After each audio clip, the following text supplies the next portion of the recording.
নমস্কার, আমি অ্যাডভোকেট মিঠুন মালাকার।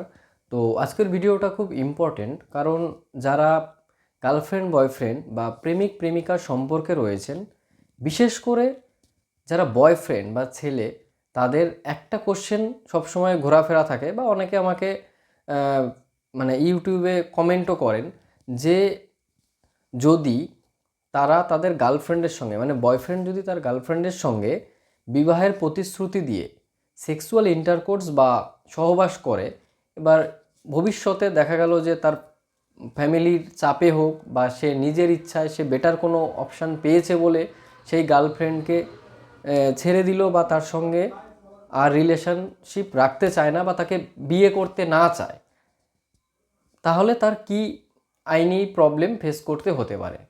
তো প্রথমেই বলি, আগের যে ক্রিমিনাল ল ছিল বা যেটা ইন্ডিয়ান পেনাল কোড বা ভারতীয় দণ্ডবিধি সংহিতা, সেখানে কিন্তু স্পেসিফিক্যালি কোনো সেকশন বা ধারা ছিল না। এবার কোশ্চেন হতে পারে, তাহলে তখন কি যারা এই ক্রাইমগুলো করতো তারা কি কোনো শাস্তি পেত না? হ্যাঁ, অবশ্যই শাস্তি পেত। তখন কিন্তু ভারতীয় দণ্ডবিধি সংহিতার বা ইন্ডিয়ান পেনাল কোডের 376 মানে রেপ এবং 417 যেটা হচ্ছে চিটিং, এই দুটো সেকশানে কিন্তু তারা অভিযুক্ত হতেন।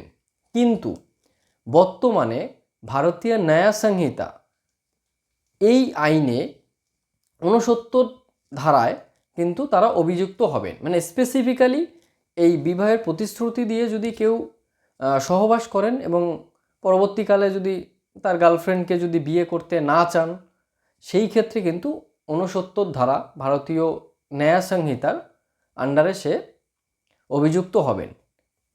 নতুন আইনে বা ভারতীয় ন্যায় সংহিতার আন্ডারে যদি কোনো বয়ফ্রেন্ড তার গার্লফ্রেন্ডকে বিবাহের প্রতিশ্রুতি দিয়ে যদি শারীরিক সম্পর্ক করেন এবং যদি পরবর্তীকালে সে বিয়ে না করেন, তাহলে কিন্তু সেই ব্যক্তি আর রেপের আন্ডারে অভিযুক্ত হবেন না। সে ভারতীয় ন্যায় সংহিতার 69 নম্বর ধারার আন্ডারে অভিযুক্ত হবেন এবং সেই ক্ষেত্রে তার ম্যাক্সিমাম শাস্তি হতে পারে 10 বছর এবং ফাইন।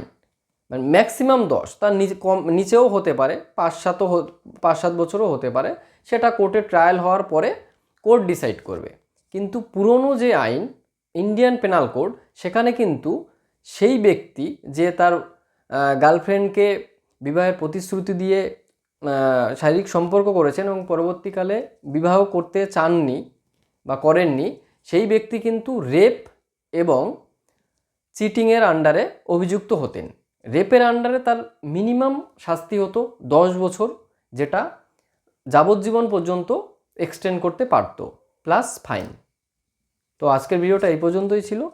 নমস্কার।